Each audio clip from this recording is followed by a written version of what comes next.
Alright, we got a horn and a light hooked up. Here's how you gotta hook it up. From the switch, here's the switch right here. That's pretty damn loud. See how that ain't too bad.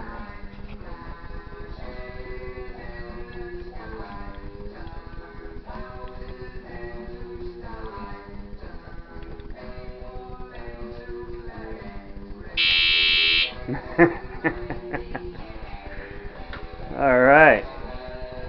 Yeah, you gotta hook up the switch to the headlamp. With the headlamp has the horn in it.